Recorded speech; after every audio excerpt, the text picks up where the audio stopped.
minutes for a crash. Oh, hurdle already. The wall. Slams to the outside. It's five-time champion Junior Joe. He collects Danica Patrick and the 34 of David Reagan. Kyle Busch was not happy. Seriously, are we all kidding ourselves? We just sat around for 36 hours and we wreck on lap 1. But the car trouble had hardly begun. We saw Jeff Gordon wave out the window. Oh, Smoke fire on Jeff Gordon's Chevrolet. Engine just blew all to pieces. We're blown up, guys. It's all done. And Juan Pablo Montoya, driving with a faulty transmission, spun into a safety truck. And he slides up the track and into the back of that surplus helicopter jet engine on a trailer used to dry the racetrack. Oh, my gosh. And all that spilled jet fuel found something hot to ignite it. What to do when 200 gallons of jet fuel spills on your racetrack? On the scene. Clean it up with laundry detergent, of course. And this is 13 laps to go.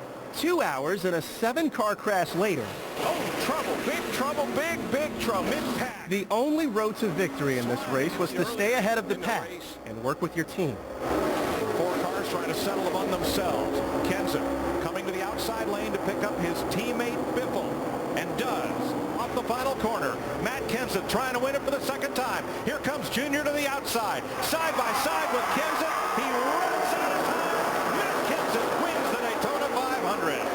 For CBS This Morning, Terrell Brown, New York. I tip my hat. Matt Kenseth took the checkered flag well after midnight, but he's up early to be with us this morning. Good morning and congratulations. Thank you. So when you and Junior were there right at the end, tell me what you were thinking.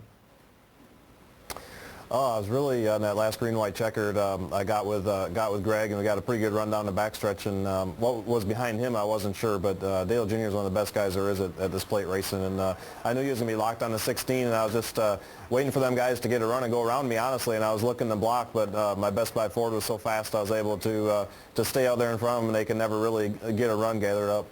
Congratulations again. Must still be sinking in this morning. You had a few technical issues, though, early on. So I'm sure at this, early on in the race, you weren't thinking you were going to end up there in winner's circle. It must be nice for you to be back. Has it sunk in this morning? Yeah, well, kind of.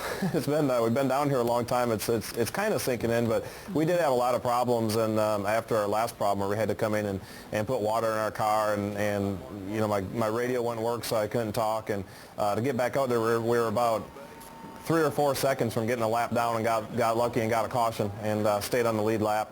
And that was a big key to our race. My pit crew did such a good job of not only fixing all our problems, but having a great pit stop at the end that got us out in front of Greg. I think Greg had probably the best car along with me, and to get in front of him was a key there at the end. Matt, help me understand the sport. I have to tell you, I'm not a NASCAR girl. I look at the race, and it makes me very nervous and very anxious for all of you guys behind the wheel. They describe you as the calmest and the quietest driver. So how are you able to stay so calm, cool, and collected under really very frightening circumstances? Well, I don't know about that. I think my personality is about the same probably in the car and out of the car. But yesterday my radio quit working, and that was extremely frustrating. And I was doing a lot of yelling in the car, so I'm glad they couldn't hear me for a while. But, really just try to keep, not let the highs be too high, not let the lows be too low, and just, keep your head down and keep trying to accomplish your goal of with your team of trying to win races. I think that was her point, Matt. Yeah, that was my point. It seems to me like there were a lot of fires. I mean, was this an unusual number of cars catching fire? Well, there was only that one that I know of, unless Montoya? a different one. But I honestly... Yeah, Montoya ran in the back of that jet dryer, right. I guess, which I didn't get to. I haven't actually seen the replay of that yet, so I don't really know exactly what happened. But yeah, when you have all that jet fuel and that hot jet engine sitting right behind the fuel tank, that was a huge fire. So I was really thankful everybody was okay. Fires in race cars are always really scary, so I was glad everybody got out of there and was all right. No, you had fire, you had fog, you had delays. Does it throw you when the race is delayed? Because I would think you're all keyed up, you're ready to go, and then it got delayed a couple times. Does it throw you off your game a bit?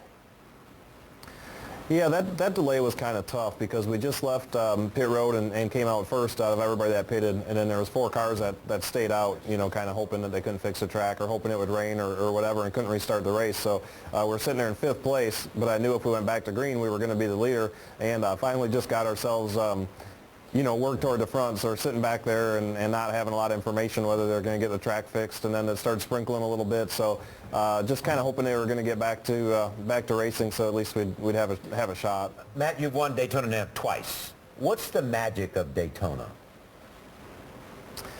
I mean, Daytona is the biggest stock car race in the world. As a kid, being somebody that dreams of stock car racing, you always dream of the Daytona 500. And growing up in Wisconsin, it was a race we used to watch on TV when it first came on TV. And there'd always still be snow on the ground up there as a kid, so it seemed like a whole different world away. And I always dreamed of someday running in that race, and never thought that would really happen. And that was one of the coolest moments, was the first time we got to run this race. And now to be able to win this race twice is just hard to put into words. Just a cool feeling. Before you go, could I just see your victory smile, Matt? Because you're so calm cool. today. Cool. And cool. You're right, Charlie. Could I just see the victory smile before we go, Matt? Please give it to me. Yeah.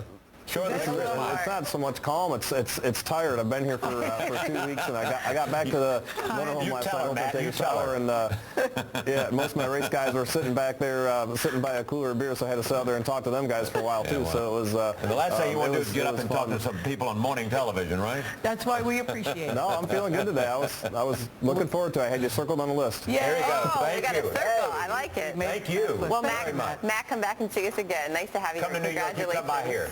Gail will take some lessons. Thank you. Yeah. It is 8 minutes after 8 now. Let's get you a check of your